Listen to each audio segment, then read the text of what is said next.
緒に海に出かけていきましょう。はい、ぜひ最後まで楽しんでいってください。はい、では1個目の論文をご紹介していきます。はい、じゃん。ビューイングはフラワーイメージプロバイズオートマティックリカバリーエフェクトアフターサイコロジカルストレス。はい、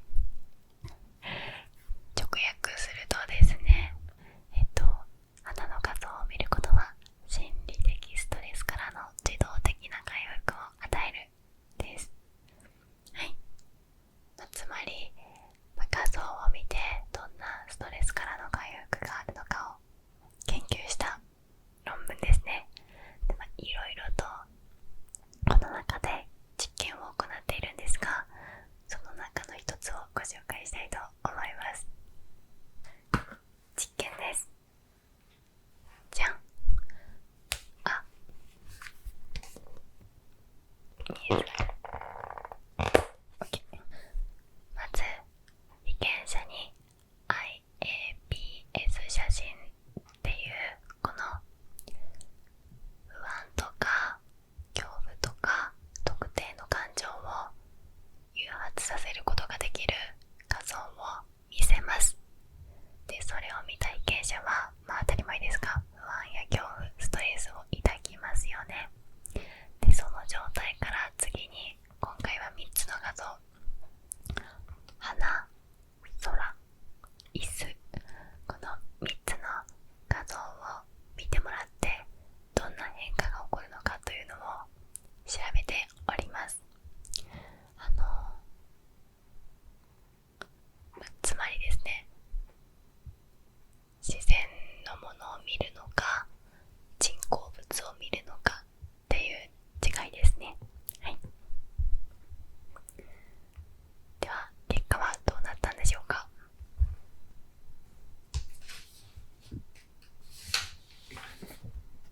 じゃん。結果、こちらの図はストレスレベル、心理的なものを表した図です。青い色は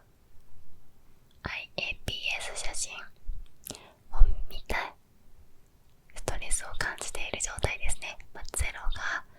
何もない、怖いも恐怖もあるいは嬉しいも楽しいも何もないゼロの状態、ニュートラルな状態で、初めはみんなストレス値が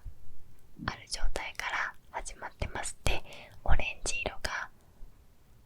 それぞれの画像を見たことでどんな変化があったかっていうのを表しています。一目瞭然なんですが、花と空を見たときはむしろポジティブなね方向にグラフがシフトしています。一方、椅子を見た際は、ほとんど変化はありませんでした。また特に鼻の画像を見たときは平均血圧の低下が見られたそうです。ということはですよ、画像を見ただけで身体的にも精神的にもポジティブな影響があるということが分かったそうです。この強調して言いたいのが、実際の自然を見たわけじゃなくって画像を見ただけでもこれだけのね違いが出てくるっていうのがすごく面白いところだなと思います。はい、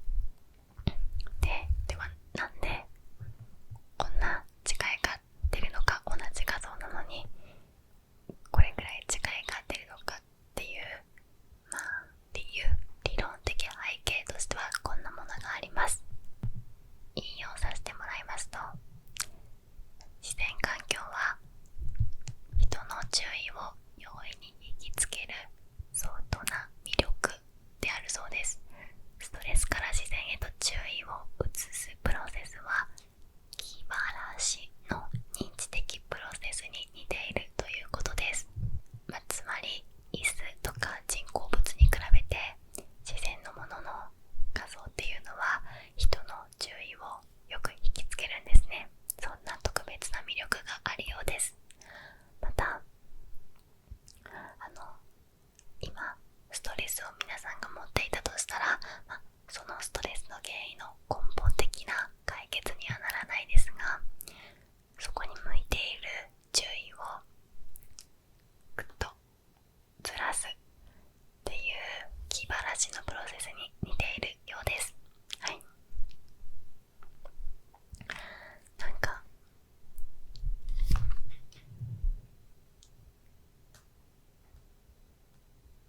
なんとなく自然はいいって思ってましたけど、本当にね、画像だけでもこれくらい違いが出るっていうと、なんかすごい不思議な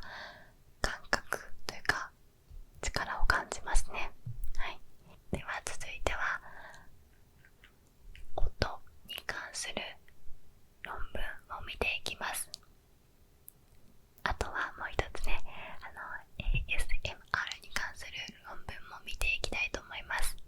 こちらはね、より詳しく学びたい人向けなので、そこでぜひ、一緒に学びましょう。はい。はい。今回は自然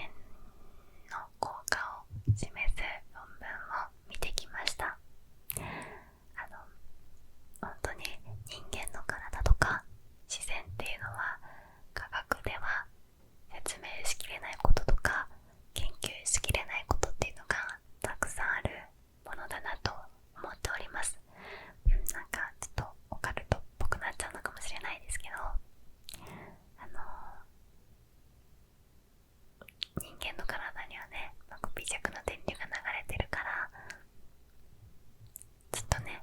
Wi-Fi 化とか、デジタルに触れていると、そういったねバランスが崩れて体のね歪みにもつながったり、体調不良にもつながったり、思考にもつながってくるっていうのは、なんかね、ぶっ飛んでいるような敬遠されがちな話かもしれないですけど、割とあるのかなと思います。もっと昔はね、第六感があったけど、便利なスマホとかによってどんどんそういったものがなくなっているのかもしれないとかね。はい。だから、個人的にはね、時にデジタルデトックスみたいなねものとか習慣で自然に触れるとかも大事なのかなと思っているんですが、っていうね、私が一番毎日ずっと起きてる間はスマホとかパソコンとかに触れてる生活ですね。はい。改めます。はい。で、ちょっと最後に余談なんですけど、実験の初めにこの IAPS 写真を被験者に見せて、不安とか恐怖とかストレスをわざと与えたってお話ししたじゃないですか。この IAPS 写真なんですけど、これはよく心理学の実験で使用されるもので、一般的にメディアとか出版物には公表されていないようです。ということで、正確には分かりかねるんですが、多分事故のシーンとか血とか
ここら辺で撮らない人が入るはい